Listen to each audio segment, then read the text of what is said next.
ఇద్దరిది ఒకే రకమైన రాజకీయం. ఓట్ల కోసం ప్రజలకు మాయమాటలు చెప్పాలి, అవి మాయమాటలని ప్రజలు గ్రహిస్తే రూటు మార్చాలి, ప్రజల మధ్య విద్వేషాలు రెచ్చగొట్టాలి, ప్రజలను బెదిరించాలి, మధ్యలోకి దేవుణ్ణి కూడా మధ్యలోకి తీసుకురావాలి. 100 అబద్ధాలు ఆడి ఓ పెళ్లి చేయాలని పెద్దలు చెప్పారో లేదో కానీ ఓట్ల కోసం ఇద్దరు నేతలు మాత్రం 1001 వేషాలు వేస్తున్నారు, మాటలు మాట్లాడుతున్నారు.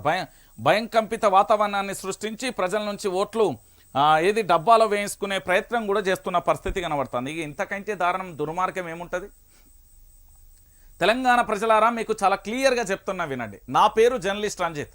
నేను గత కొన్ని సంవత్సరాలుగా జర్నలిజంలో పూర్తిగా కూడా ఈ వైఆర్టీవీ పెట్టినప్పుడు పెట్టక ముందుకు గత ఛానల్లో కూడా ప్రశ్నించాను. మీ క్లియర్ కట్గా చెప్తానేనండి, మీరందరూ దయచేసి ఆలోచించండి. కల్వకుంట్ల చంద్రశేఖరరావు పరిపాలన అనేది నేను నిజంగా చెప్తున్నా, అదొక రామ పరిపాలన. ఇప్పుడు వచ్చిన పరిపాలన ఉన్న చూడు, ఇదొక భూతమైన పరిపాలన. క్లియర్ కట్గా చెప్తున్నా. కేసీఆర్ చుట్టూ ఉండే కోటరి తప్పు చేసింది కానీ కేసీఆర్ తప్పు చేయలే. నేను చాలా క్లియర్గా చెప్తున్నా. గత ప్రభుత్వం ప్రవేశపెట్టిన పథకాలు ఏ ఒక్కటైనా మీకు అందుతున్నాయా? రైతు బంధు ఇయ్యలే. రైతు బీమా పేరుతోని వీళ్ళు దాదాపుగా 734 కోట్లు తిన్నారు. 7,000 కోట్ల రూపాయలు ఏడిపోయినాయి. ఇప్పటి వరకు కూడా లెక్కలు ఆచూకీ లేదు. కాళేశ్వరం దండగా అని చెప్పేసి ప్రాజెక్టులన్నీ ఎండబెడుతున్నారు, కావాలని ఎండబెడుతున్నారు. ఏంది మొన్నటి వరకు 6 గ్యారంటీలు 13 అంశాలు అమలు చేయలేని నిలదీస్తారని రూటు మార్చి ఫోన్ ట్యాంపరింగ్ అన్నారు.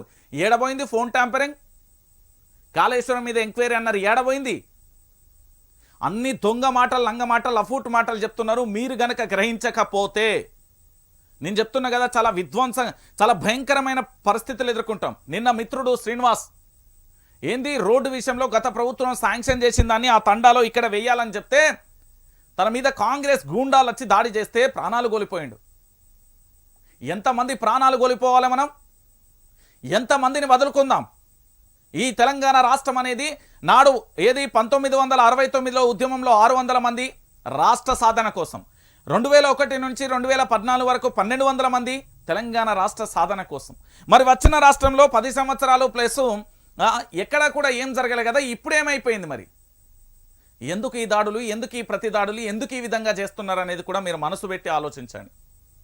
మీకు ఆనాడు రైతు బంధు ఎట్లుండే, ఆనాడు పంట పొలాలు ఎట్లుండే, నీళ్ళు ఎట్లొచ్చే, కరెంట్ ఎట్లొచ్చే, ప్రభుత్వ పథకాలు మీ ఇంటికి ఎట్లొచ్చే, ఇవాళ ఏం జరుగుతున్నది? మంత్రుల దగ్గర పోయి మీ సమస్య చెప్పుకునే పరిస్థితులు ఉన్నాయా? మీ ఎమ్మెల్యే దగ్గర పోయి మీరు సమస్యలు చెప్పుకునే పరిస్థితులు ఉన్నాయా? వాళ్ళ ఆచూకీ ఎక్కడనుందా? పోనీ రాష్ట్ర ముఖ్యమంత్రిని కలిసే ఛాన్స్ ఉందా? సెక్రటరియట్కు ఆనాడు రానియలే నోరు నొత్తు పెట్టుకొని మొత్తుకున్నారు కదా. ఇవాళ రాష్ట్ర ముఖ్యమంత్రి రేవంత్ రెడ్డిని కలవాలి, అపాయింట్మెంట్ అడుగురి, సామాన్యులు ఇస్తారో లేదో అడగండి. ఒక్కసారి ఆలోచించండి. ఇప్పటికే మిమ్మల్ని మోసం చేసేయండు, మళ్ళీ మోసం దేవుడి పేరుతో నాటకాలు మొదలుపెట్టిళ్ళు. ఏ విధంగా అంటే దేవుడి మీద ప్రమాణం చేస్తా ఉన్నా, ఆగస్టు 15వ తారీఖు నేను రుణమాఫీ చేస్తా, డిసెంబర్ 9వ తారీఖున డిసెంబర్ 9 నాడు గాడిది పనులు తోమిండా? అడగాల మీరు. మీ గ్రామాలలోకి వచ్చే ప్రతి ఎమ్మెల్యేను కాలర్ పట్టుకొని అడగండి. 6 గ్యారెంటీలు ఎవ్వి బిడ్డ, తమాషా చేస్తున్నావా? 100 రోజులు అన్నావు కదా, చెయ్యి, రాజీనామా చెయ్యి అని నిలదీయండి. ఎక్కడికక్కడ అడ్డుకోండి, బాజాప్తుగా అడ్డుకోండి. అది మీ హక్కు, మీ హక్కు. మీకు ఒక రాష్ట్ర ప్రభుత్వం ఏంది అంటే ప్రమాణ స్వీకారం చేసిన తర్వాత 6 గ్యారెంటీలు అమలు చేస్తాం 100 రోజులలో అని ఛాలెంజ్ చేసింది. మరి ఛాలెంజ్ ఓడిపోయినప్పుడు అడగాల్సిన బాధ్యత మీ మీద లేదా? ఇంకా ఎంతమందిని పొట్టన పెట్టుకుంటారు? ఎంతమంది మీద అక్రమ కేసులు బనాయిస్తారు? ఏం జరుగుతున్నది ఈ తెలంగాణలో? ఎవడి స్వార్థం కోసం ఎవరిని బలి చేస్తున్నారు? రియాల్టర్ల పరిస్థితి ఏంది? బిల్డర్ల పరిస్థితి ఏంది? అధికారుల పరిస్థితి ఏంది ఈ తెలంగాణలో? ఒకసారి మీరే ఆలోచించండి. ప్రజల నుంచి వ్యక్తమవుతున్న అతి భయంకరమైన వ్యతిరేకత. రైతుల దగ్గర బొమ్మని చెప్పు, నా రైతన్న గురించి చెప్పాలనా?